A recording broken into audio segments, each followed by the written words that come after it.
Thank you for this opportunity.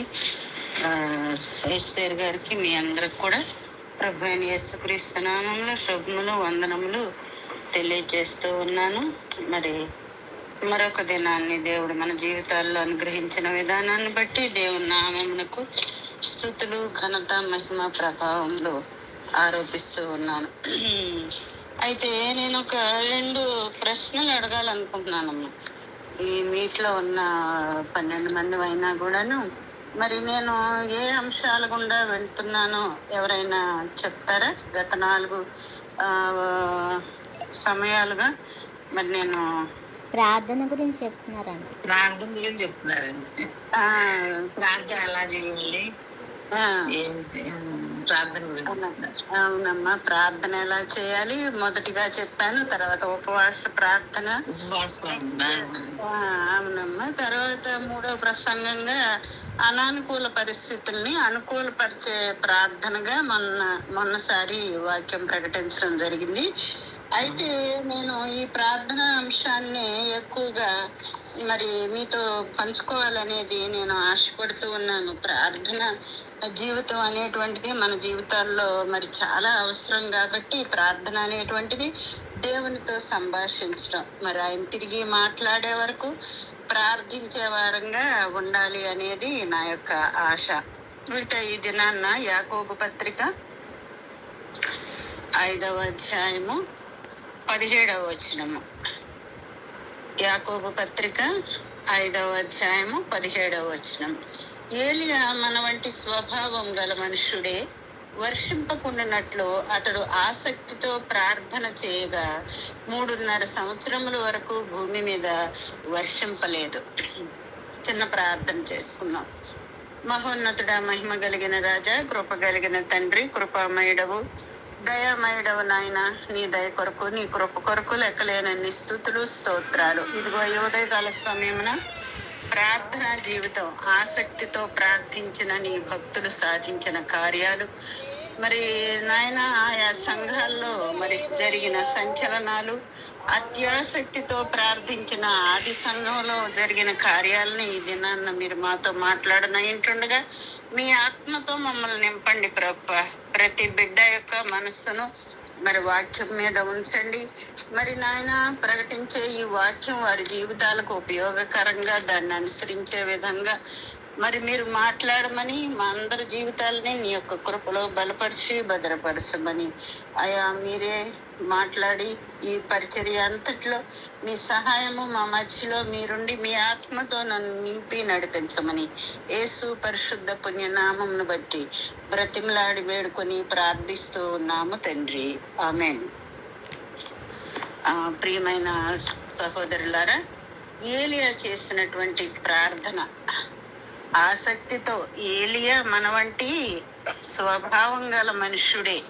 వర్షింపకుండానట్లు అతడు ఆసక్తితో ప్రార్థన చేయగా 3.5 సంవత్సరముల వరకు భూమి మీద వర్షింపలేదు. ఇక్కడ ఆసక్తితో అనేటువంటి మరి మాటను మనం చాలా బలంగా తీసుకోవాల్సినటువంటి అవసరం ఎంతో ఉంది. ఆది సంఘంలో చూసినట్లయితే సంచలనాలు, విప్లవాలు, అద్భుతాలు, సూచక్రియలు ఇలాంటివి ఎన్నో జరిగాయి. అయితే వీటన్నిటికీ కారణం ఏంటంటే అపోస్తల కార్యముల గ్రంథము 12వ అధ్యాయము తీసి పెట్టుకోండమ్మా. అపోస్తల కార్యముల గ్రంథము 12వ అధ్యాయము 5వ వచనంలో గనక మనం చూసినట్లయితే అక్కడ ఆది సంఘము అత్యాసక్తితో కూడిన ప్రార్థనలు చేసినట్లుగా మనం దేవుని వాక్యంలో చూస్తూ ఉంటాం. అయితే ఇక్కడ ఏలియా గారి యొక్క ప్రార్థన ఆసక్తితో కూడిన ప్రార్థన. ఆది సంఘము మొట్టమొదటిగా మరి దేవుడు మరి ప్రభు అయిన యేసుక్రీస్తు వారు లోకాన్ని విడిచి వెళ్ళిన తర్వాత మొట్టమొదటిగా మరియా తన ఇంట్లో ఏర్పాటు చేసిన సంఘమే ఆది సంఘము. మరి వారు చేసిన ప్రార్థనట అత్యాసక్తితో కూడిన ప్రార్థనలట. మరి ఆది సంఘంలోని అపోస్తలులు మాత్రమే కాదు కానీ మరి అపోస్తలులుగా మరి యేసుక్రీస్తు ప్రభు వారు ఏర్పాటు చేసుకున్నటువంటి ఆ అపోస్తలులు మాత్రమే కాదు కానీ ప్రార్థనా పరులు మరి వారి పరిచర్యలో మరి ఏర్పాటు చేసుకున్నటువంటి విశ్వాసులందరూ కూడా చాలా అత్యాసక్తితో ప్రార్థించేవారుగా ఉన్నట్లు దేవుని వాక్యంలో మనం చూస్తూ ఉంటాం.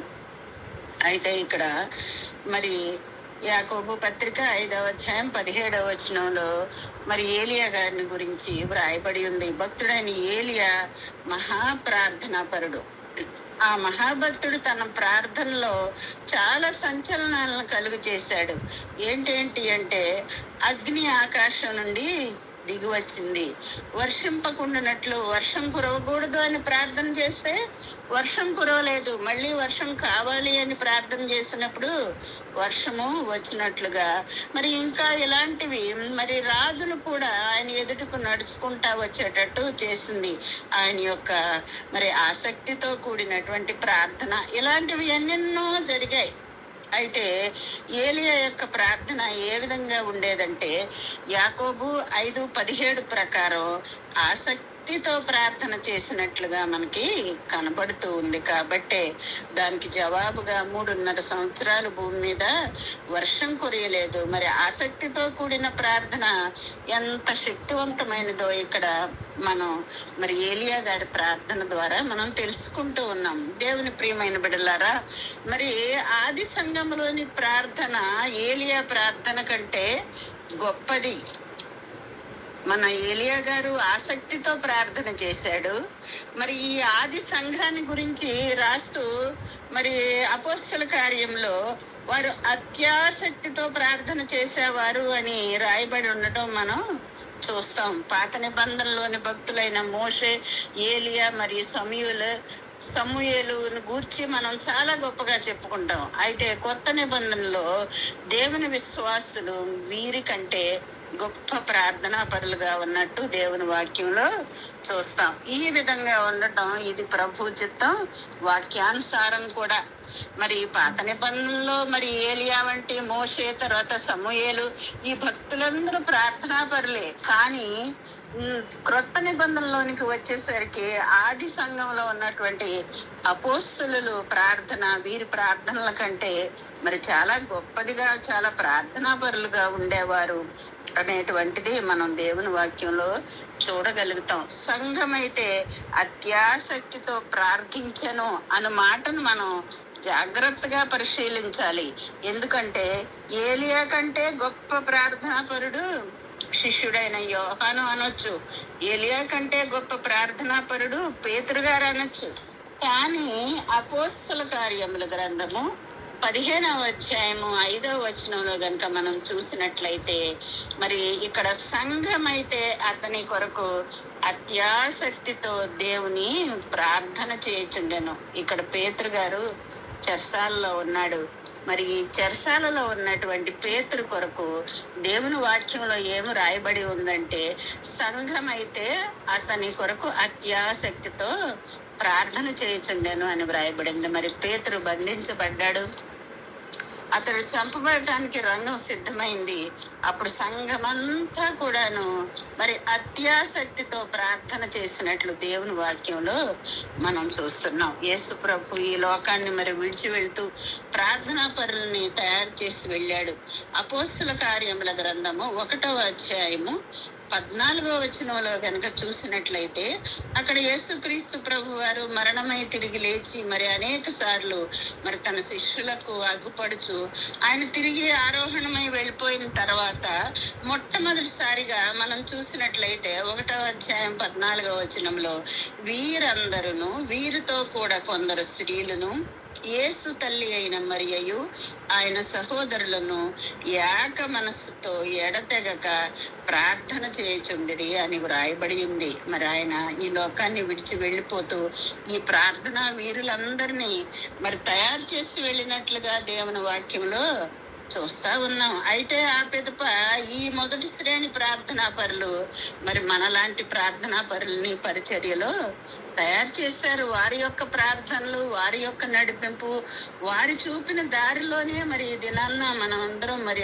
యేసుక్రీస్తు మరి శిష్యులందరూ ఒక్కొక్క దేశానికి మరి వారు వెళ్ళిపోయి వారి వాక్య పరిచర్య చేసి యేసుక్రీస్తును మరి వారి ప్రకటించిన మార్గంలోనే మనం అందరం కూడా తయారయ్యాము. కాబట్టి ఏంటి సంఘ పరిచర్య, ఏంటి ప్రార్థనా పరిచర్య అంటే మరి ప్రార్థనా పరులని తయారు చేయడానికి ఏర్పడినటువంటి సంఘాలే ఇవి. యేసు ప్రభు లాంటి ప్రార్థనా పరులని మరి తయారు చేయడానికి వాళ్ళు మరి ఎంతగానో మరి దేవుని సన్నిధిలో ఆది సంఘంలో అత్యాసక్తితో కూడినటువంటి ప్రార్థనలు మరి చేసినట్లుగా మనం దేవుని వాక్యంలో చూస్తున్నాం. మరి ఈ యొక్క ఆది సంఘం అత్యాసక్తితో కూడిన ప్రార్థన వలననే సంచలనాత్మకమైనటువంటి అద్భుతాలు కూడా మనం జరిగినట్లు దేవుని వాక్యంలో చూస్తూ ఉన్నాం. మొదటి రాజుల గ్రంథము 18వ అధ్యాయము 39వ వచనంలో గనక మనం చూసినట్లయితే, మొదటి రాజులు 18వ అధ్యాయము 39లో గనక మనం చూసినట్లయితే, అంతట జనులందరూ దాని చూచి సాగిలపడి యెహోవాయే దేవుడు, యెహోవాయే దేవుడు అని కేకలు వేసిరి అని వ్రాయబడింది. మరి దేవుణ్ణి మరిచిన ఇశ్రాయేలీలందరూ ఏలియా యొక్క ప్రార్థనా పరిచర్యలో యెహోవాయే దేవుడు, యెహోవాయే దేవుడు అని నోర్లు తెరిచినట్టుగా ఇక్కడ దేవుని వాక్యంలో చూస్తూ ఉన్నాం. అయితే దీనికంటే ముందు మరి వాక్యంలో చూసినట్లయితే 18వ అధ్యాయము మరి మొదటి రాజుల గ్రంథము 18వ అధ్యాయం 21వ వచనంలో ఇక్కడ ఏలియా గారు ఏమని ప్రార్థన చేస్తూ ఉంటాడు, ఏమని ఇశ్రాయేలును అర్థిస్తూ ఉంటాడంటే, యెహోవా దేవుడైతే ఆయనను అనుసరించుడి, బయలు దేవత అయితే వాణిని అనుసరించుడి అన్నాడు. అప్పుడు అలాంటి సమయంలో వారు ఒక్క మాట కూడా మరి చెప్పకుండా మూగపోయిన ఇశ్రాయేలీల నోర్లు మరి ఇక్కడ 18:39 వచనంలో ఏలియా ప్రార్థనా పరిచర్యలో ఒక్కసారిగా వాళ్ళు నోర్లను తెరిచి యెహోవాయే దేవుడు, యెహోవాయే దేవుడు అని తెలియజేస్తున్నట్లుగా మనం ఇక్కడ దేవుని వాక్యంలో చూస్తున్నాం. ఏలియా యొక్క మరి ఆసక్తికరమైన ప్రార్థన వలన వారు ఏలియా యొక్క ప్రార్థనా పరిచర్యలో మరి యెహోవా దేవుడు అని ఒప్పుకోవడం మనం ఇక్కడ చూస్తూ ఉన్నాం. అయితే ఇశ్రాయేల్ దేశమంతటా కూడా యెహోవాయే దేవుడు అని నమ్మేటట్లుగా ఆ దినాన్న ఇశ్రాయేలీలందరూ మరి దేవుణ్ణి ఘనపరిచినట్లుగా దేవుని వాక్యంలో చూస్తూ ఉన్నాం. అయితే ఈ సంఘము చేసేటువంటి అత్యాసక్తితో కూడిన ప్రార్థన ఉందే, ఈ ప్రార్థన యావత్ ప్రపంచాన్ని యేసే మార్గము, యేసే సత్యము, యేసే జీవము, యేసే రక్షకుడు, ఆయన ద్వారానే రక్షణ అనేటువంటి నినాదాలు రేకెత్తేట్టుగా చేసిన ప్రార్థనలుగా ఉన్నాయి. ఆ దినాల్లో ఏలియా ప్రార్థన వల్ల మరి ఇశ్రాయేలీలు మరి ఆ జనాంగం అంతయు యెహోవాయే దేవుడు, యెహోవాయే దేవుడు అని ఒప్పుకోవడం మనం చూస్తాం. అయితే ఈ క్రొత్త నిబంధనలో ఆది సంఘం చేసినటువంటి ప్రార్థనల వలన మనం యేసుక్రీస్తు ప్రభును నిజమైన రక్షకుడుగా అంగీకరించడానికి ఈ యొక్క ప్రార్థనలు మనకు ఎంతో సహాయంగా ఉంటూ ఉన్నాయి. ఏలియా కంటే మించిన ప్రార్థనా పరులుగా మరి మీరు ఉండటానికి సిద్ధపడుతున్నారా? ఏలియా చేసినటువంటి ఆసక్తితో కూడినటువంటి ప్రార్థన, అలాంటి ప్రార్థనను మనం చేయడానికి, ఆ ప్రార్థన ద్వారా ఏలియా గారు మరి జయించినటువంటి ఎన్నో విషయాలు మరి ఇశ్రాయేలీలందరూ కూడా యెహోవా దేవుడు, యెహోవా దేవుడు అని ఒప్పుకున్నట్లుగా దేవుని వాక్యంలో మనం చూస్తున్నాం. ఆయన ప్రార్థించినప్పుడు వర్షింపలేదు, వర్షం కావాలి అన్నప్పుడు వర్షం వచ్చింది, మరి ఆకాశం నుండి అగ్ని దిగి వచ్చింది, రాజులు సహితము ఆయన యొద్దకు నడుచుకొని వచ్చారు. మరి ఇలాంటి ప్రార్థనా పరులుగా మరి ఆయన ఉన్నట్లుగా దేవుని వాక్యంలో మనం చూస్తున్నాం. మరి మనం కూడా ఈ దినాన ఏలియా గారి కంటే గొప్ప ప్రార్థనా పరులుగా ఉండడానికి మనం ఇష్టపడుతున్నామా? మరి ఈ దినాన యేసు ప్రభు మన దేవుడు మరి మనతో సూటిగా మాట్లాడుతూ ఉన్నాడు. మన ప్రార్థనలు ఎలా ఉంటున్నాయి, మన ప్రార్థనల ద్వారా మనకి జవాబులు ఏమొస్తున్నాయి, మరి ఆసక్తితో కూడిన ఏలియా వంటి ప్రార్థన చేయడానికి మనం సిద్ధంగా ఉన్నామా, చేస్తున్నామా లేదా అని మనల్ని మనం పరీక్షించుకోవాల్సిన అవసరత ఎంతైనా ఉంది. అయితే ఇంతకీ ఈ సందర్భంలో మరి మనం ఈ యొక్క ఆది సంఘం అత్యాసక్తితో కూడిన ప్రార్థనలు ఎలా చేసిందో, ఈ అత్యాసక్తితో కూడిన ప్రార్థనల వలన ఆసక్తితో చేసినటువంటి ఏలియా గారి ప్రార్థనల ద్వారా ఏమేమి సంభవించాయో, ఏమేమి జరిగాయో మనం ఇప్పటి వరకు తెలుసుకున్నాం. మరి అత్యాసక్తితో ప్రార్థించినటువంటి ఈ ఆది సంఘం చేసిన ప్రార్థనల ద్వారా మరి ఏ సందర్భంలో వీరు ప్రార్థించారు, అసలు ఈ సంఘం ఎప్పుడు ఏర్పడింది, వీరు ఎలాంటి పరిస్థితుల గుండా ప్రయాణం చేశారు, ఎలాంటి పరిస్థితుల్లో వీరు దేవుణ్ణి ఆశ్రయించారు అని మనం గనక చూసినట్లయితే, మరి అపోస్తల కార్యముల గ్రంథము 12వ అధ్యాయము 1-2 వచనాల్లో గనక చూసినట్లయితే, దాదాపు అదే కాలమందు రాజైన హేరోదు సంఘపు వారిలో కొందరిని బాధ పెట్టుటకు బలత్కారంగా పట్టుకొని యోహాను సహోదరుడైన యాకోబుని ఖడ్గంతో చంపించను. వీరు అత్యాసక్తితో మరి దేవుని సన్నిధిలో ప్రార్థిస్తున్న సందర్భాల్లో, ఆ దినాల్లో మరి వారి యొక్క పరిస్థితులు ఏ రీతిగా ఉన్నాయి అని అంటే, యాకోబును చంపేశారు. హేరోదు కొందరిని ఏంటి, ఆ రోజుల్లో దేవుని వాక్య పరిచర్య చేసేటువంటి వారిని అందరినీ కూడా చాలా భయంకరంగా ఈ హేరోదు, ఈ భయంకరమైనటువంటి వ్యక్తి దేవుని బిడ్డల్ని ఎంతో హింసిస్తూ బాధిస్తూ ఉండేవాడు, మహాక్రూరుడు. అయితే ఆ రోజుల్లో ఈ యూదులు దేవుని బిడ్డలు, యేసుక్రీస్తు బిడ్డల్ని హింసించడం, చంపడం అంటే యూదులకి చాలా సంతోషంగా ఉండేది. ఆ యూదుల్ని సంతోష పెట్టడమే ఈ రాజు యొక్క ముఖ్య ఉద్దేశం. కాబట్టి మరి దైవ సేవకుల్ని చంపేటువంటి యెజెబెలు ఆత్మ కలిగిన వాడుగా మరి ఇక్కడ మనం ఈ హేరోదుని చూస్తూ ఉంటాం. అలాంటి ఈ హేరోదు రాజు యోహాను సహోదరుడైన యాకోబును మరి ఖడ్గంతో చంపించినట్లుగా దేవుని వాక్యంలో మనం చూస్తున్నాం. ఆది సంఘానికి ఒక భయంకరమైన వెన్నుపోటు పొడిచినటువంటి వ్యక్తిగా మనం ఇక్కడ చూస్తూ ఉన్నాం. అపోస్తులలో గొప్ప అపోస్తులుడైనటువంటి మరి యాకోబును ఖడ్గంతో చంపించాడు. అయితే అది యూదులకు చాలా ఇష్టమైన కార్యం అని తెలుసుకొని మరి ఇంకొకరిని కూడా చంపాలనేటువంటి మరి ఆ ఉద్దేశంతో ఉన్నప్పుడు మరి అపోస్తుల్లో ముఖ్యుడైన యాకోబుని ఖడ్గంతో చంపేశారు. ఇక నెక్స్ట్ అపోస్తులుడు పేతురు గారే ప్రముఖుడుగా ఉండడం మనం చూస్తున్నాం. ఈ పేతురు గారిని కూడా వీళ్ళు పట్టుకుని బంధించారు.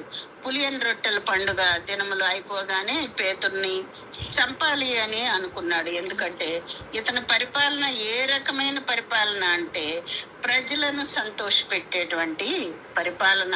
ఈ దేవుని బిడ్డలైనటువంటి అపోస్తులని మరి చంపటం వలన యూదులు సంతోషపడతారు, వారిని సంతోషింపజేయడమే ఈయన యొక్క ముఖ్య ఉద్దేశము. అయితే ఈ క్రైస్తవ సంఘము పుట్టింది మొదలుకొని క్రూరులు సంఘాన్ని హింసించడం జరుగుతూనే ఉంది. క్రైస్తవ సంఘం ఆవిర్భవించింది మొదలుకొని మరి రాజులు, అధిపతులు, శాసనములు, చట్టములు ఇవన్నీ కూడాను క్రైస్తవ సంఘానికి వ్యతిరేకంగా నిలవబడ్డాయి. ఈ వ్యతిరేకత మధ్య ముందుకు సాగిందే క్రైస్తవ సంఘం. ఆ విధంగా రక్తంలో పుట్టింది సంఘం, రక్తంలోనే పెరిగింది, రక్తంలోనే అది కొనసాగుతూ ఉంది. అదే క్రైస్తవ సంఘం యొక్క ప్రత్యేకత. ఇలాంటి పరిస్థితులు ఉన్న రోజుల్లో ఈ ఆది సంఘము మరి సంఘముగా కూడుకొని మరియ ఇంట్లో వారు అత్యాసక్తితో ప్రార్థన చేస్తున్నట్లుగా దేవుని వాక్యంలో మనం చూస్తూ ఉన్నాం. ఎప్పుడైతే పేతురు బంధించబడ్డాడో అప్పుడు అపోస్తల కార్యములు 12వ అధ్యాయము 5వ వచనంలో కనుక మనం చూసినట్లయితే, పేతురు చెరసాలలో ఉంచబడిను, సంఘం అయితే అతని కొరకు అత్యాసక్తితో దేవునికి ప్రార్థన చేయుచుండెను. ఇక్కడ మరి ప్రార్థన చేసినట్లుగా కానీ మరి చేయబోతున్నట్లుగా కానీ రాయబడలేదు, కానీ మరి వారు ప్రార్థన చేయుచుండెను అనే మాటను మనం ఇక్కడ గమనించాలి. సంఘం ప్రార్థన ఎల్లప్పుడూ చేస్తూనే ఉండేది. అది నిరంతర ప్రక్రియగా ఆ దినాల్లో కొనసాగుతూ ఉండేది. మరి చాలాసార్లు మనమైతే ఏం చేస్తూ ఉంటాం, ప్రార్థన చేసి కొన్నాళ్ళు జ్ఞాపిస్తూ ఉంటాము. కానీ ఇక్కడ ఈ ఆది సంఘం మాత్రం అత్యాసక్తితో ఎల్లప్పుడూ ప్రార్థన నిరంతర ప్రక్రియగా వారి జీవితాల్లో ఉన్నట్లు మనం దేవుని వాక్యంలో చూస్తూ ఉన్నాం. అయితే ఆ ఆది సంఘం మనకు నేర్పించిన పాఠము ఇదే. మరి అది ప్రార్థన చేసే సంఘంగానే ఉండింది కనుక వారు ఒక ఇంటిలో చేరి దేవుని దగ్గర ప్రార్థన చేయడం ప్రారంభించారు. అపోస్తల కార్యములు 12:6 గనక చూసినట్లయితే, హేరోదు అతనిని వెలుపలికి తీసుకొని రావాలని ఉండగా ఆ రాత్రి పేతురు 2 సంకెళ్లతో బంధింపబడి 2 సైనికుల మధ్య నిద్రించుచుండెను. మరియు కావలి వారు తలుపు ఎదుట చెరసాల కాసుకుంటూ ఉండిరి అని వ్రాయబడి ఉంది. తెల్లవారితే పేతురు చంపబడాలి. పేతురుకు నిద్ర ఎలా వచ్చింది? పేతురుకు భయం లేదా? పేతురుకు వణుకు లేదా? రేపు ఖడ్గంతో చంపుతారా, లేదా నా ప్రభులాగా నన్ను నిలువునా సిలువ వేస్తారా, ఏ విధంగా ఈ మరణం ఉంటుంది అనే ఆలోచనలు మరి పేతురులో లేవా? అయితే ఖచ్చితంగా చంపబడతానని తెలిసిన పేతురు మరి ఎలా నిద్రపోతున్నాడండి? నిద్ర ఎలా పట్టింది ఆయనకి? కారణం మీరు ఊహించగలుగుతున్నారా? అత్యాసక్తితో కూడిన ప్రతి ప్రార్థన కూడాను భయము ఉన్న వారికి భయాన్ని తొలగిస్తూ ఉంది. ఇక్కడ పేతురు గొప్ప ప్రార్థనాపరుడే. ఆయన మరి ఇంతకు ముందు మనం మాట్లాడుకున్న వాక్యంలో మరి చనిపోయినటువంటి తబితాను లేపినటువంటి ప్రార్థనాపరుడు, ఎంతో గొప్ప ప్రార్థనాపరుడే. గాని ఈ సందర్భంలో ఇక్కడ ఈ అపోస్తల కార్యాలు 12వ అధ్యాయంలో పేతురు ప్రార్థన గురించి ప్రస్తావించడం లేదు. కేవలం అక్కడ సంఘం చేసిన ప్రార్థన మరి ఎంత గొప్ప ప్రార్థనగా ఉందో, మరి ఎంత హాయిగా మరి నేను నిద్రపోతున్నాడు అంటే కారణం అత్యాసక్తితో కూడిన ప్రతి ప్రార్థన కూడా భయంతో ఉన్న వారికి భయాన్ని తొలగిస్తూ ఉంటది. వేదనలో ఉన్న వారికి వేదనను తొలగిస్తూ ఉంటది. నిద్ర పట్టకుండా ఉండే వారికి నిద్ర పట్టేట్టు చేస్తూ ఉంటది. కాబట్టి ఇక్కడ సంఘం చేసేటువంటి మరి బలమైనటువంటి ఈ ప్రార్థన మరి ఇక్కడ పేతురు గారికి ఎంతో సహాయంగా, ఎంతో ఆదరణగా ఉన్నట్లు దేవుని వాక్యంలో మనం చూస్తూ ఉంటాం. అపోస్తలుడైన పౌలు గారు అంటాడు ఇక్కడ మరి 2వ కొరింథీయులకు రాసిన పత్రిక 6వ అధ్యాయము 10వ వచనంలో చెప్తాడు కదా, దరిద్రులమైనట్లుండి అనేకులకు ఐశ్వర్యము కలిగించు వారము, ఏమీ లేని వారమైనట్లుండి సమస్తమును కలిగిన వారమని రాయబడి ఉంది. నిజమేనండి.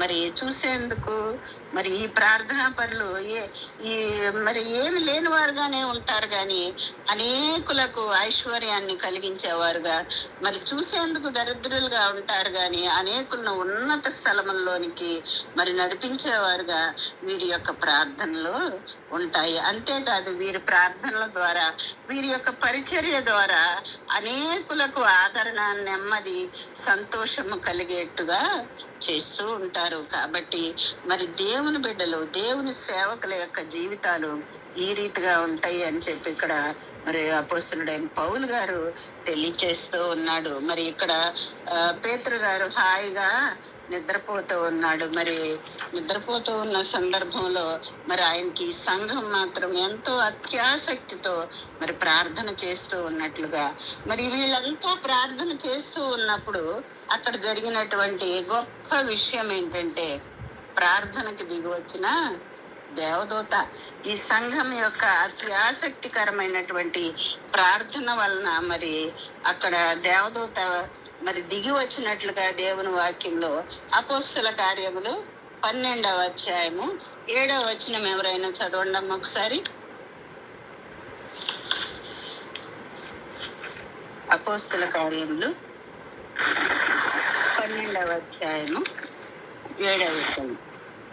ఏ రోజు అతన్ని ఎలుకలకి తీసుకుని రావాలి ఉండగా ఆ రాత్రి పేతురు 2 సంఖ్యలతో బంధింపబడి 2 సైనికుల మధ్య నిద్రించును.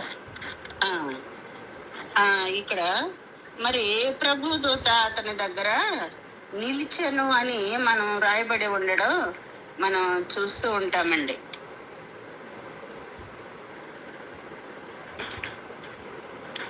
ఒక్క నిమిషం ఉంది.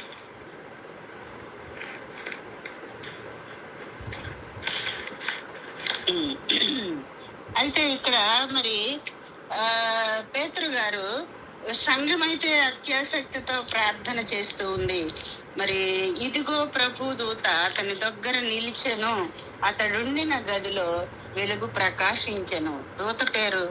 దూత పేతురు ప్రక్కన తట్టి త్వరగా లెమ్మని అతనితో లేపగా అతని సంకెళ్ళు అతని చేతుల నుండి ఊడిపడెను. చెరసాలలో వేసిన సంకెళ్ళు బిగించిన, చెరసాలలో వేసిన సంకెళ్ళు బిగించిన, సంఘము ప్రార్థించగా సంకెళ్ళు విడిపోయేను, సంఘము ప్రార్థించగా సంకెళ్ళు విడిపోయేను. యెహోవా నీ నామము. ఇక్కడ మనం చూసినట్లయితే మరి దేవుని వాక్యంలో చెరసాల్లో వేశారు, మరి సంఖ్యల చేత బిగించారు. మరి ఇద్దరు సైనికుల మధ్యన పండుకొని ఉన్నటువంటి మరి పేతురు గారి సంఖ్యలు మరి ఆ దేవదూత వచ్చిందంటండి. ఈ సంఘం అత్యాసక్తితో ప్రార్థించినప్పుడు ఇదిగో ప్రభు దూత అతని దగ్గర నిలిచెను, అతడు ఉండిన గదిలో వెలుగు ప్రకాశించిందంటండి. దూత పేతురు ప్రక్కను తట్టి త్వరగా లెమ్మని అతన్ని లేపగా సంఖ్యలు అతని చేతుల నుండి ఊడిపడెను అని వ్రాయబడి ఉంది. ఒక వ్యక్తి అత్యాసక్తితో ప్రార్థిస్తే దేవదూతలు దిగి వస్తారు. ఇక్కడ సంఘము ప్రార్థించినప్పుడు మరి దేవదూత దిగి వచ్చి పేతురును తట్టి లేపినట్లుగా దేవుని వాక్యంలో మనం చూస్తూ ఉన్నాం. పాత నిబంధన గ్రంథంలోనికి గనక మనం ఒకసారి వెళ్ళినట్లయితే దానియేలు గ్రంథము 9వ అధ్యాయము 21లో గనక మనం చూసినట్లయితే దానియేలు 9:21, నేను ఈలాగున మాట్లాడుచు ప్రార్థన చేయుచుండగా మొదట నేను దర్శనమందు చూచిన అతి ప్రకాశమానుడైన గబ్రియేలును ఆ మనుష్యుడు సాయంత్రపు బలి అర్పించు సమయమున నాకు కనబడి నన్ను ముట్టెను అని వ్రాయబడి ఉంది ఇక్కడ దానియేలు గ్రంథము. మరి ఇక్కడ దానియేలు ప్రార్థిస్తూ ఉండగా అనగా దాని అర్థం ప్రార్థన చేసిన తర్వాత కాదు, ప్రార్థన చేయుచుండగా అని మనం దానియేలు 9:20లో కనిపిస్తూ ఉంటది. ఆయన అక్కడ ఒక వ్యక్తిగానే ప్రార్థిస్తూ ఉన్నాడు.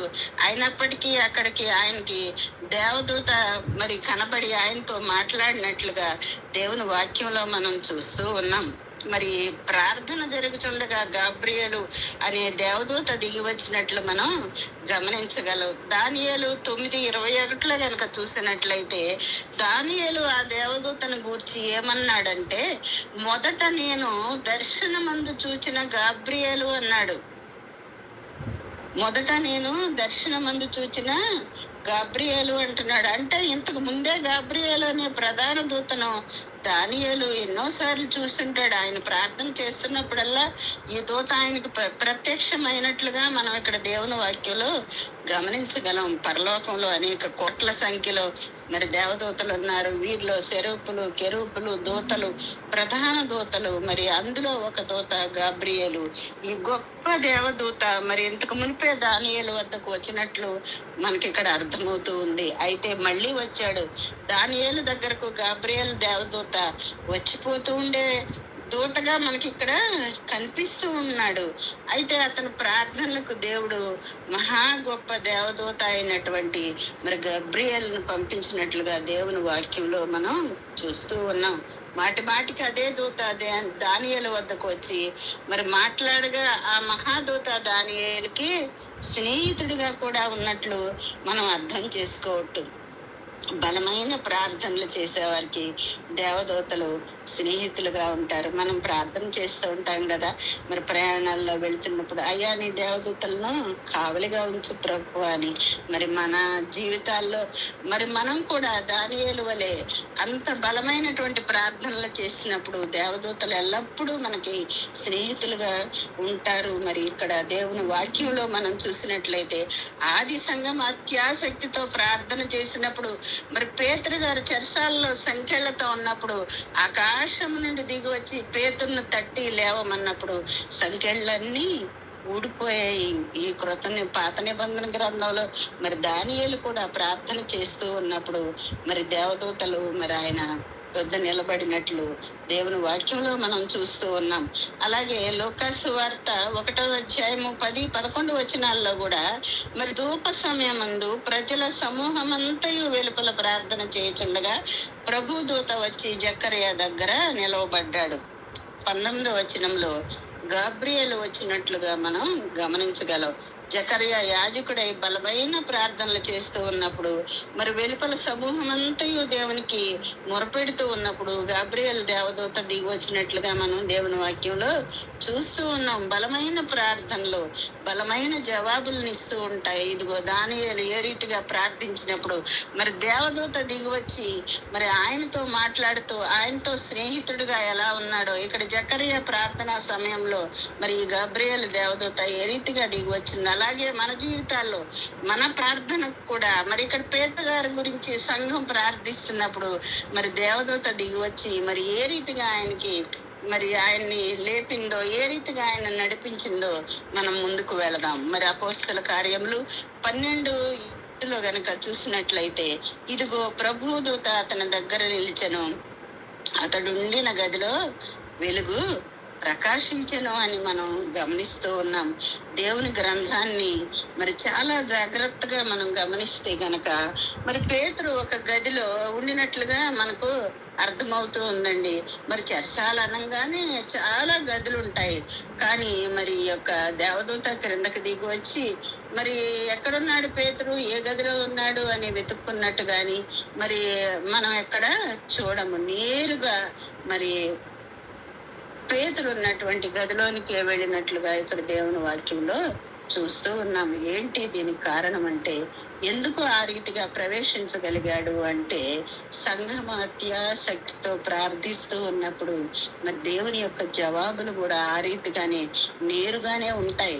మరలా జవాబు కొరకు మనం అక్కడ ఇక్కడ వెతుక్కోవాల్సిన అవసరత లేదు. మన జీవితాల్లో కూడా మనకి ఎన్నో అవసరతలు ఉంటాయి, ఎన్నో కష్టాలు ఉంటాయి, వేటి గుండానో మనం ప్రయాణం చేస్తూ ఉంటాం. కానీ దేవునితో మనము అత్యాసక్తిగా దేవుని సన్నిధిలో సంపూర్ణ సమర్పణ కలిగి మనం ఎప్పుడు ప్రార్థన చేస్తామో దేవుని యొక్క జవాబులు ఇక్కడ నేరుగా దేవదూత పేతురున్న గదిలోనికి ఏ రీతిగా వెళ్ళాడు మన ప్రార్థనకు జవాబులు కూడా దేవుడు మరి ఆ రీతిగానే ఇవ్వడానికి సిద్ధంగా ఉంటాడు. మరి చెరసాలంతా వెతికినట్లుగా కనబడలేదు, మరి నేరుగా పేతురున్న గదిలోనికి వెళ్ళినట్లు దేవుని వాక్యంలో రాయబడి ఉంది. మరి ఎందుకంటే ఎంత సంతోషకరమైన వార్త అంటే ఎంత సంతోషంగా ఉంటుందంటే ఈ యొక్క 12వ అధ్యాయాన్ని చదువుతున్నప్పుడు మరి అత్యాసక్తితో కూడిన ప్రార్థనకు ప్రభు ఎంత సూటిగా జవాబిచ్చినట్లు మనం ఇక్కడ దేవుని వాక్యంలో చూస్తూ ఉన్నాం. నిత్యము మహింపరచబడాలి. మరి మీ జీవితంలో నా జీవితంలో బహు పట్టుదలతో అత్యాసక్తితో ప్రార్థించే వారంగా ఉన్నామా? మరి నీ కుటుంబంలో నీకెన్నో సమస్యలు ఉన్నాయి. నీ కుమారుడు వివాహం మరి సంబంధాలు కుదరట్లేదా? నీ కోడలికి మరి గర్భఫలం లేదా? నీ ఇంటిలో నీ బిడ్డలు మరి పరీక్షలు రాసి పరీక్ష జవాబుల కొరకు నిరీక్షిస్తూ ఉన్నారా? ఈ దినాన్న ప్రభు సూటిగా మిమ్మల్ని పలకరిస్తూ ఉన్నాడు, మీతో మాట్లాడుతూ ఉన్నాడు. ప్రియమైన సహోదరులారా, మరి కుటుంబాల్లో అనారోగ్య పరిస్థితుల్లో ఉన్నప్పుడు మరి ఆయన ఎంతగా మిమ్మల్ని చేపట్టి మరి కన్న తల్లిలాగా మనల్ని కాచి కాపాడే దేవుడుగా మన ప్రార్థనలు విని ఆయన దేవదూతలను పంపించి మనకి సూటిగా జవాబిచ్చేవాడుగా ఉన్నాడు. కాబట్టి ఈ దినాన్న మనం కూడా దేవుని సన్నిధిలో మరి బహు పట్టుదల కలిగి అత్యాసక్తితో ప్రార్థించే వారంగా ఉండాలని ప్రభు పేరట నేను మీ అందరికీ మనవి చేస్తూ ఉన్నానండి. అయితే ఇక్కడ ఎప్పుడైతే దేవదూత పేతురున్న గదిలోనికి ప్రవేశించాడో అతన్ని తట్టి త్వరగా లెమ్మని లేపినట్లుగా అపోస్తల కార్యాల గ్రంథం 12వ అధ్యాయము 7వ వచనంలో మనం చూస్తూ ఉంటాం. ఆ దేవదూత దిగి వచ్చిన సమయంలో పేతురుండిన గది అతనికి అడ్డు రాలేదు. పేతురు సంకెళ్లతో బంధించబడ్డాడు. మరి ఆ డోర్ వేయబడి ఉంది. అటు ఇటు ఇద్దరు సైనికులు మరి ఆయన కావలిగా ఉన్నారు. అయినప్పటికీ కూడా మరి అది ఏవి కూడా అడ్డు రాలేదు. ఆ దేవదూత అతన్ని తట్టి లేపినప్పుడు పేతురు చేతులకు ఉన్నటువంటి సంకెళ్ళు విడిపోయాయి. ఎందుకు విడిపోయాయి అండి? చెరసాలలో వేసిన సంకెళ్ళు బిగించిన సంఘము ప్రార్థించగా సంకెళ్ళు విడిపోయేను. మరి దేవదూత నేరుగా మరి ఈ దినాన్నండి ఈ వాక్యాన్ని ప్రకటిస్తుంటే నా హృదయం ఎంతో ఆనందంతో ఉప్పొంగి మరి పాటలు పాడాలనిపిస్తుందండి నాకు. మరి ఈ దినాన్న పేతురు గారు సంఖ్యలు ఎలా ఊడిపోయినాయి అనే దానికి ఇక్కడ మరి సంఘం ప్రార్థిస్తున్నప్పుడు అత్యాసక్తితో కూడిన ప్రార్థన వలన మరి ఇక్కడ సంఖ్యలు ఊడి కింద పడిపోయినాయి. మరి పిదప పేతుని తీసుకొని బయటికి వెళుతుండగా అక్కడ చెరసాల తలుపులు కూడా మూసివేయబడ్డాయండి. అవి కూడా ఏమన్నా అడ్డవచ్చినాయా? లేదు. ఆ చెరసాల తలుపులు కూడా తెరవబడ్డాయి. ఆ పిదప పట్టణానికి పోతున్నప్పుడు ఇనుప గవిని దగ్గరకు వస్తే మరి ఆ గవిని కూడా దానంతటదే తెరుచుకోవడం దేవుని వాక్యంలో మనం చూస్తూ ఉన్నాం. ఇవన్నీ మనకి ఎంతో ఆశ్చర్యాన్ని కలిగిస్తూ ఉంటాయండి. ఇన్ని అద్భుతాలు ఎందుకు జరిగాయి? సంఘం అత్యాసక్తితో ప్రార్థన చేస్తుంది. అత్యాసక్తితో కూడిన ప్రార్థనలు శత్రువును కూడా మరి కలవరాన్ని పుట్టించేటువంటి ప్రార్థనలుగా ఉంటాయండి. 12:9 కనుక మనం చూసినట్లయితే అతడు వెలుపలికి వచ్చి అనే మాటను మనం గమనించగలం. ఎలా వెలుపలికి వచ్చాడండి? అత్యాసక్తితో ప్రార్థన మనకు అడ్డుగా ఉన్న ప్రతి తలుపు తెరుచుకునేటట్లు చేస్తుంది జరిగింది కాబట్టి అక్కడ సంఖ్యలు విడిపోయాయి, తలుపులు తెరుచుకున్నాయి, పట్టణపు గవిని ఓపెన్ అయిపోయింది కాబట్టి బయటికి వచ్చాడు. దానంతటా అదే తెరుచుకున్నాయి కాబట్టి 12:10 గనక మనం చూసినట్లయితే మరి పేతురు గారు ఇక్కడ బయటికి వచ్చినట్లుగా మనం చూస్తున్నాం దేవుని వాక్యంలో. అయితే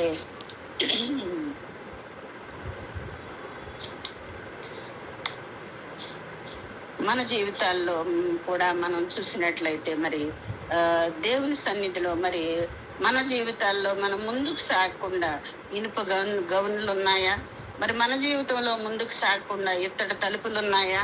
భయపడనక్కర్లేదు. యెషయా గ్రంథము 45:2 కనుక చూసినట్లయితే నేను నీకు ముందుగా పోవచ్చు మెట్టగానున్న స్థలములను సరళం చేసేదను, ఇత్తడి తలుపులు పగలగొట్టేదను, ఇనుప గడియలను విరగగొట్టేదను అని వ్రాయబడి ఉంది. ఇది ఏనాడో ఇవ్వబడినటువంటి వాగ్దానం అండి. ఆ వాగ్దానానికి నెరవేర్పుగా ఇక్కడ మరి పేతురు గారు ఉంచబడినటువంటి మరి యొక్క చెరసాల తలుపులు మరి అవన్నీ విరగొట్టబడడం, ఆయనకి మరి బయటికి రావడానికి మరి వాటంతటా అవే తెరుచుకున్నట్లుగా మరి దేవుడు ఈ ఇనుప తలుపులను విరగొడతాను, ఇనుప గడియలను విరగొడతానని దేవుని వాక్యంలో సెలవిచ్చిన రీతిగా మరి ఇవన్నీ కూడా విడిపోయి మరి పేతురు గారు ఎంతో చక్కగా బయటికి వచ్చినట్లుగా మనం దేవుని వాక్యంలో చూస్తూ ఉన్నాం. హల్లెలూయా. అయితే ప్రార్థించే వారి పట్ల కన్న తల్లిలా ప్రవర్తించే దేవుడుగా కూడా మనం ఇక్కడ దేవుని వాక్యంలో చూస్తామండి. ఇక్కడ మరి ఈ యొక్క అత్యాసక్తితో చేసినటువంటి ప్రార్థన, సంఘం చేసిన ప్రార్థన వలన మరి దేవదూత దిగి వచ్చినట్లుగా మనం చూస్తూ ఉన్నాం. తర్వాత ఆయనకి వేయబడిన సంఖ్యలు మరి ఆయనకు అడ్డుగా ఉన్నటువంటి ప్రతి తలుపు, ప్రతి గడియ మరి వాటంతటా అవే ఓపెన్ అయ్యి ఆయన బయటికి రావడం చూస్తున్నాము. మరి ఇక్కడ వారు చేసినటువంటి ప్రార్థన వలన మరి దేవుని యొక్క స్థితి, ఆయన కన్న తల్లిలా ఏ రీతిగా ప్రవర్తించాడో మనం చూసినట్లయితే మరి ఇక్కడ అత్యాసక్తితో ప్రార్థన చేస్తూ ఉన్నప్పుడు దేవదూత దిగి వచ్చి పేతుడితో ఏ విధంగా ప్రవర్తించిందో చూస్తే గనక మనకు చాలా ఆశ్చర్యాన్ని కలిగిస్తూ ఉంటది. 12:8 గనక మనం చూసినట్లయితే అప్పుడు దూత అతనితో నీవు నడుము కొట్టుకొని చెప్పులు తొడుగుకొనమనెను. అతడు అలాగే చేసిన తర్వాత దూత నీ వస్త్రము పైన వేసుకొని నా వెంబడి రమ్మని అతనితో చెప్పాను అని వ్రాయబడి ఉంది. ఈ వాక్యం చదువుతుండగా దేవదూత ఏంటి మరి చెప్పుల గురించి మాట్లాడుతున్నాడు, పై వస్త్రాన్ని గురించి మాట్లాడుతున్నాడు అనేటువంటి సందేహాలు మనకి ఆశ్చర్యాన్ని గొలుపుతూ ఉంటాయి. అయితే మనం ఎప్పుడు చెప్పులను గురించి లేకపోతే పై వస్త్రాన్ని గురించి ఆలోచిస్తామంటే మన ఇంట్లో చిన్నపిల్లలు ఉన్నప్పుడు వాళ్ళని స్కూల్కి పంపించేటప్పుడు మరి వాళ్ళకి చెప్పులు వేసి వాళ్ళకి స్కూల్కి డ్రెస్సులన్నీ వేసి మరి వాళ్ళ అవసరాలన్నీ తీర్చడానికి ప్రయత్నం చేస్తూ ఉంటాము. కానీ ఇక్కడ అత్యాసక్తితో కూడిన ప్రార్థన దేవుణ్ణి కన్న తల్లిలాగా మరి మార్చినట్లుగా నాకు అనిపిస్తూ ఉంటది. ఇక్కడ కన్న తల్లి ఏ రీతిగా తన మరి చిన్న బిడ్డల్ని మరి ఏ రీతిగా తయారు చేస్తుందో, చెప్పులు తొడుగుతుందో, నడుముకు తట్టి మరి బెల్ట్ పెడుతుందో, ఆ రీతిగా ఇక్కడ మరి పేతురు గారి విషయంలో మరి దేవుని యొక్క కృప ఆ రీతిగా ఉన్నట్లుగా మరి నాకు అర్థమవుతూ ఉంది. మరి ఇక్కడ మనకి యెషయా గ్రంథము 66వ అధ్యాయము 13లో ఒక వచనం ఉంటదండి. ఒకని తల్లి వానిని ఆదరించినట్లు నేను మిమ్మను ఆదరించదను అని వ్రాయబడి ఉంది. ఆయన కన్న తల్లి లాంటి దేవుడని మరి యెషయా 66:12లో మీరు చంకన ఎత్తుకొనబడెదరు, మోకాళ్ళ మీద ఆడింపబడెదరు అని కనిపిస్తూ ఉంటది. మరి ఈ వాక్యాలన్నింటికీ నెరవేర్పుని ఇక్కడ మరి దేవుడు పేతురు గారి విషయంలో జరిగిస్తున్నట్లుగా మనం చూస్తూ ఉన్నాం. ఆయన చెరసాల్లో ఉన్నప్పుడు మరి దేవదూత వచ్చి మరి ఆయన్ని కన్న తల్లిలాగా ఆదరించినట్లుగా మనం దేవుని వాక్యంలో చూస్తూ ఉన్నాం. మరి అత్యాసక్తితో కూడిన ప్రార్థన మరి చేస్తూ ఉండగా మహిమ గల ప్రభావం గల గంభీరమైన దేవదూత మరి మాతృత్వాన్ని కనపరిచింది. ఎంత ఆశ్చర్యం కదండి. ఇంతకు దేవుడు ఈ సందర్భంగా మరి మనతో చెప్పాలనుకుంటున్న మాట ఏంటంట, మాట ఏమని మీరు ఊహిస్తూ ఉన్నారు? ఈ దినాన్న ఈ వాక్యం మనం వింటూ ఉన్నప్పుడు దేవుడు మనతో ఏం మాట్లాడాలనుకుంటున్నాడో, మరి దేవుడు ఏం చెప్పాలనుకుంటున్నాడో మీ అందరికీ అర్థమైపోయే ఉంటది అనుకుంటున్నాను. అత్యాసక్తితో కూడిన ప్రార్థన దేవుణ్ణి మనకి కన్నతల్లిలాగా కనపడేట్టుగా చేస్తూ ఉంటది. ఆయన కన్నతల్లిలాగా మన జీవితాల్లో మనం ఉన్న పరిస్థితుల్లో, నీవున్నటువంటి కష్టాల్లో, మరి నీకు ఉన్నటువంటి ఇబ్బందుల్లో, అనారోగ్య పరిస్థితులా లేకపోతే ఆర్థిక పరమైన ఇబ్బందుల, కుటుంబంలో సమస్యల, ఇవన్నీ కూడాను మరి సంఖ్యలుగా, ఇనుప గడియలుగా, మరి పట్టణపు గవనులు మూసివేయబడి ఉన్నట్లుగా మీ జీవితాల్లో మీకున్న కష్టాలు ఉన్నాయా? మరి వాటన్నిటి నుంచి మీకు మనకి విడుదల కావాలి అని అంటే మరి ఏలియా చేసినటువంటి ఆసక్తికరమైన ప్రార్థన అంతకంటే ఎక్కువగా సంఘం చేసినటువంటి అత్యాసక్తితో కూడిన ప్రార్థన, సంపూర్ణ సమర్పణ కలిగినటువంటి ప్రార్థన. ఈ మాటను నేను పదే పదే మీ మధ్యలో చాలా సార్లు నొక్కి వక్కాణిస్తూ ఉన్నాను. సంపూర్ణ సమర్పణ దేవుడు మనల్ని కోరుకుంటూ ఉన్నాడండి. మీరు ఎప్పుడైనా దేవుని సన్నిధిలో మీరు గమనించండి, సంపూర్ణంగా మోకాళ్ళుని ఆయనకు సమర్పించుకొని అత్యాసక్తితో మన ప్రార్థన మరి నీతిమంతుని ప్రార్థన మనఃపూర్వకమైనదై బహు బలమగలదై ఉండనని యాకోబు పత్రికలో రాయబడిన రీతిగా ఆ రీతిగా మన ప్రార్థన ఉన్నట్లయితే ఆయన మనకున్నటువంటి ఈ సంఖ్యలన్నింటినీ ఓడగొట్టే దేవుడుగా, మరి దేవదూతలా వచ్చి మనల్ని ఆదరించే దేవుడుగా, మన సమస్యలకు నేరుగా జవాబునిచ్చేటువంటి మరి దేవుడుగా మనకి ఉన్నట్లుగా మరి మనం ఈ దినాన్న మనం చేయవలసినటువంటి మరి విషయం ఏంటంటే అత్యాసక్తితో సంపూర్ణ సమర్పణతో ఆయన ప్రార్థించే వారంగా ఉండాలని ప్రభు పేరట నేను మీకు తెలియజేస్తూ ఉన్నాను. అయితే ఇక్కడ అపోస్తుల కార్యంలో మరి 12:6లో గనక మనం చూసినట్లయితే హేరోదు అతన్ని వెలుపలికి తీసుకొని రావాలని ఉండగా ఆ రాత్రి పేతురు సంకెళ్లతో బంధింపబడి 2 సైనికుల మధ్య నిద్రించుచుండెను. మరి కావలి వారు తలుపు ఎదుట చెరసాల కాచుకొని చుండిరి అని కనిపిస్తూ ఉంది. మరి ఇంత భయంకరమైనటువంటి కట్టుదిట్టంగా మరి పేతురు గారిని బంధించారు. అయితే మరి ఇంత భద్రత మధ్య దేవదూత ఎలా ప్రవేశించాడండి లోపలికి?